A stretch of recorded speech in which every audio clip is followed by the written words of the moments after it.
Otto Skorzeny's story does not begin on a battlefield, in a secret camp, or in the high offices of the SS. It begins in Vienna, a city collapsing under the weight of a dying empire. Born on July 12, 1908, Otto was raised in a middle-class Austrian family proud of its military traditions and conservative values. His father, a civil engineer, believed in discipline, order, and education, three things that would shape Otto's personality and future career. Growing up in a nation stripped of its imperial glory after World War I, Otto witnessed the instability, humiliation, and fierce nationalism that swept across Austria. Like many young men of his generation, he felt the sting of defeat and the bitterness of a shrinking homeland. In this unstable world, the seeds of radical politics found fertile ground. Otto entered the Vienna University of Technology to study mechanical engineering. There he joined the Marco Germania Burschenschaft, a nationalist student fraternity known for academic discipline, fencing duels, and political extremism. It was during one of these duels that he received the dramatic facial scar that would become his trademark. This wasn't just a wound. In Central European student culture, it was a badge of bravery, a visible sign of masculinity and fearlessness. The Austria of the 1930s was a nation divided between fascists, monarchists, social democrats, and communists. And as the political chaos intensified, Otto aligned himself firmly with the Austrian Nazi movement. He joined the Austrian NSDAP in 1931, years before the party was banned. He marched in pro-German rallies, participated in paramilitary drills, and dreamed of a unified Germanic empire. When the Austrian government outlawed the Nazi Party in 1933, Otto briefly fled to Germany. He returned only after the Anschluss in 1938, the annexation of Austria by Nazi Germany. For Skorzeny, this was not a political event. It was a personal triumph, the fulfillment of a nationalist dream. He gained immediate prestige and joined the SS, the elite paramilitary force that would define his legacy. Initially, he trained with the Leibstandarte SS Adolf Hitler, the bodyguard regiment responsible for protecting the Führer. Though not yet a frontline soldier, Otto showed natural talent in engineering, logistics, and unconventional tactics. The SS assigned him to special training units, where he honed skills in explosives, sabotage, and irregular warfare, skills that would later make him invaluable. In 1941, Skorzeny got his first taste of war on the Eastern Front. Assigned to the 2nd SS Panzer Division Das Reich, he took part in the invasion of the Soviet Union, Operation Barbarossa. For a man who had lived his life in classrooms, workshops, and political circles, the brutality of the Eastern Front was a shock. But he adapted quickly. His physical size, 6'4", broad-shouldered, towering, made him an imposing figure among the troops. During fighting near Moscow, shrapnel tore into his back, leaving him severely wounded. The injury ended his frontline career, but opened a new pathway. While recovering in Berlin, he was transferred to the Waffen-SS Special Missions Unit. Here, Otto Skorzeny found his true calling. He proposed ideas, dozens of them, about sabotage units, behind-the-lines operatives, airborne assaults, and irregular warfare teams modeled after British commandos. Many officers dismissed him, but one man did not: Heinrich Himmler. Himmler saw value in Skorzeny's unconventional thinking. And so, in 1943, Otto was put in command of the newly created Waffen-SS Special Operations Division. He now had direct access to the highest levels of power, including Adolf Hitler himself.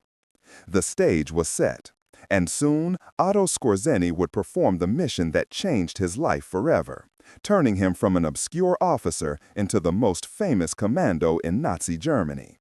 That mission was the rescue of Benito Mussolini, a mission Hitler believed only one man could accomplish, and that man was Otto Skorzeny. By the summer of 1943, Nazi Germany was collapsing on every front. North Africa was lost, Sicily had fallen, Allied bombers were pounding German cities. Worst of all for Hitler, Italy, Germany's most important ally, had turned against him. Benito Mussolini, the father of Italian fascism, had been arrested by his own Grand Council and replaced by Marshal Pietro Badoglio, who immediately began negotiating secretly with the Allies. For Hitler, this was more than betrayal, it was humiliation, and he wanted Mussolini back, alive. But Mussolini had vanished. The Italians hid him in remote locations, moving him constantly, guarded by elite carabinieri units. Hitler needed someone brilliant, daring, and unpredictable, someone who could find Mussolini and pull off a rescue that seemed impossible. He chose Otto Skorzeny. Skorzeny accepted the mission with icy calm. He knew failure wasn't an option. For weeks, German intelligence desperately searched for clues. Mussolini had been held in Sardinia, then moved again. It was Skorzeny who made a key breakthrough. Through intercepted radio communications, aerial reconnaissance, and decoded messages, he identified the final location, Hotel Campo Imperatore, a remote mountain lodge on the Gran Sasso in central Italy. The site was nearly impregnable. It sat atop a mountain plateau, accessible only by a cable car station guarded by heavily armed Italian soldiers. No roads, no paths, no way to approach unseen. Unless you came from the sky. Skorzeny proposed using gliders, silent, light, and deadly, to land directly on the plateau. It was a suicidal idea. A single misjudgment, a gust of wind, or a hidden rock could smash the gliders into pieces. But Skorzeny insisted it was the only way.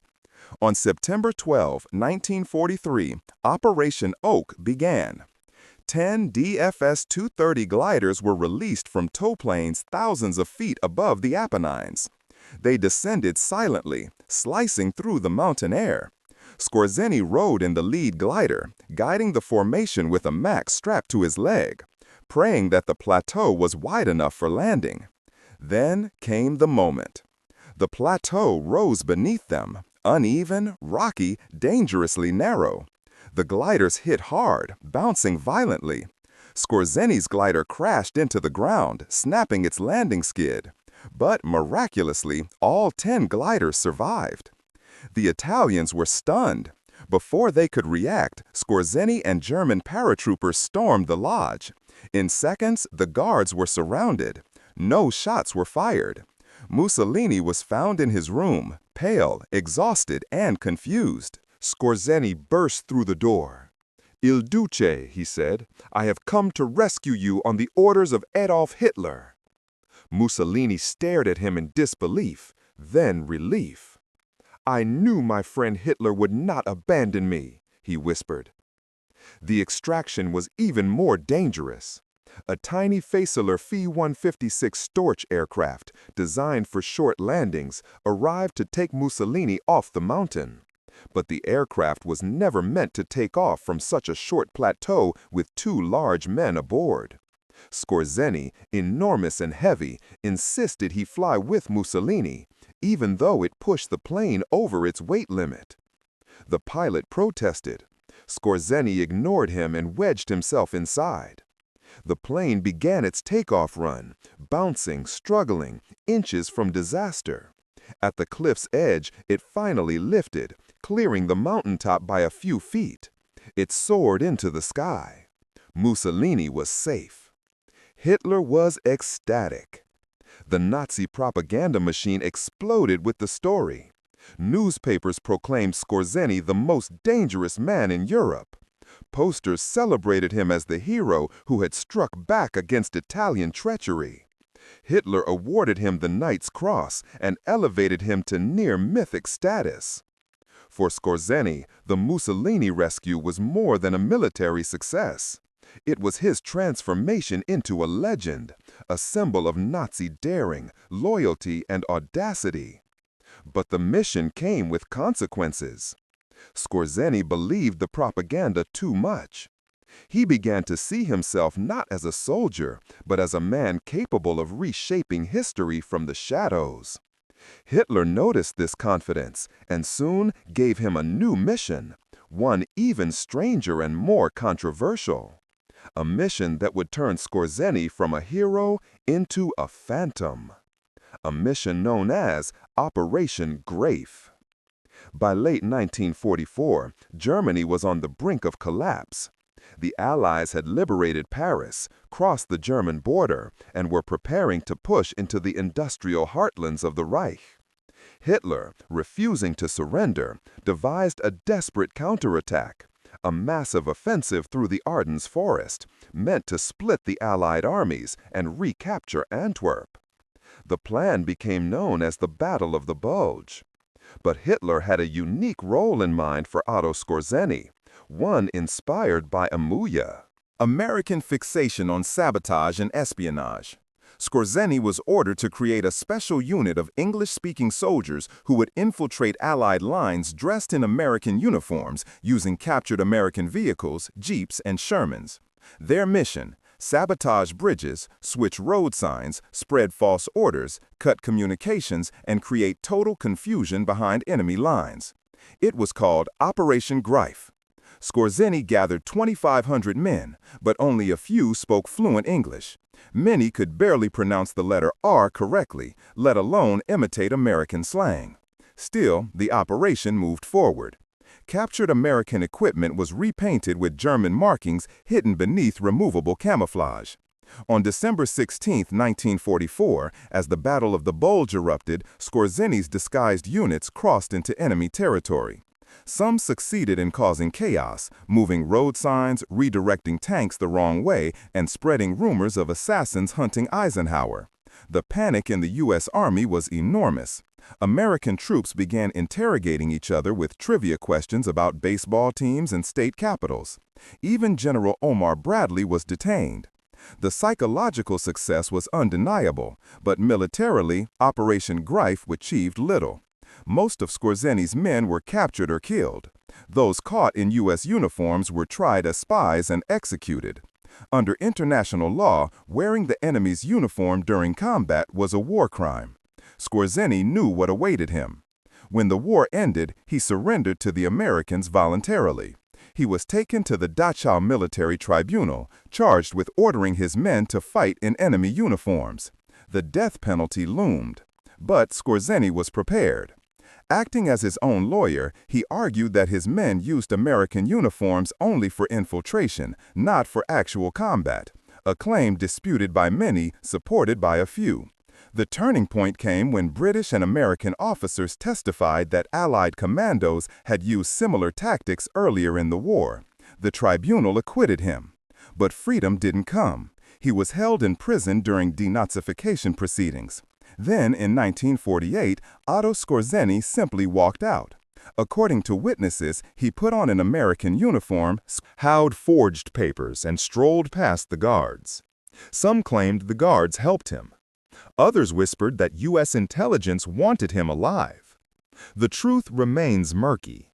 What is certain is this: within days, Otto Skorzeny vanished. And when he resurfaced, he was no longer a soldier. He was something else entirely: a mercenary, a weapons broker, a spy, a man whose services were for sale to regimes, dictatorships, and intelligence agencies across the world.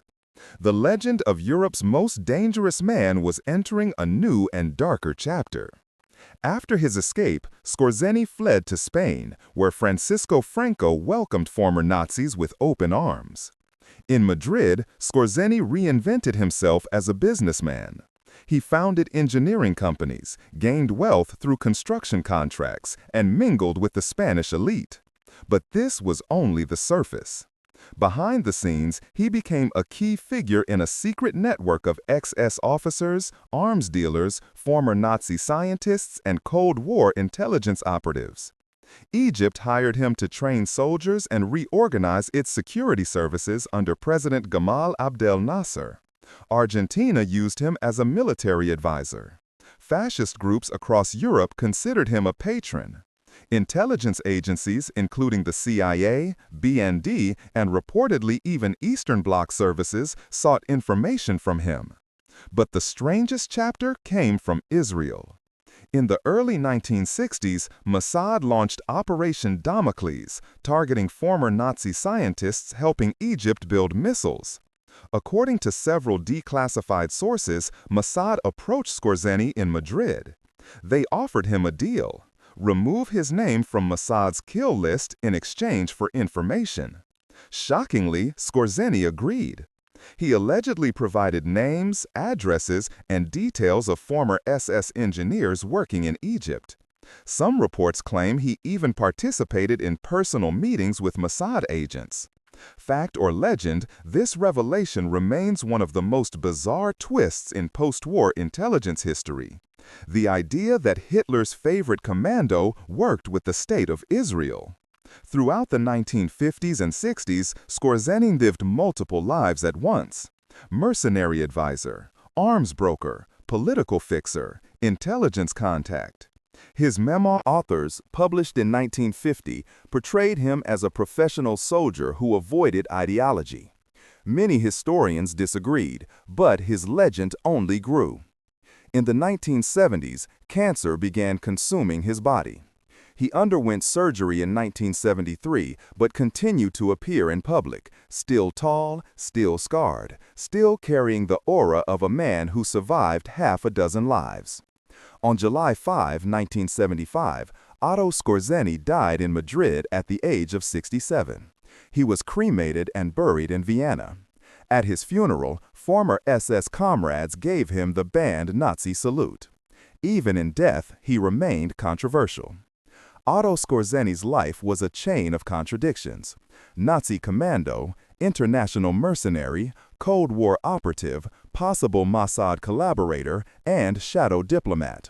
He lived in the spaces between nations, ideologies, and wars.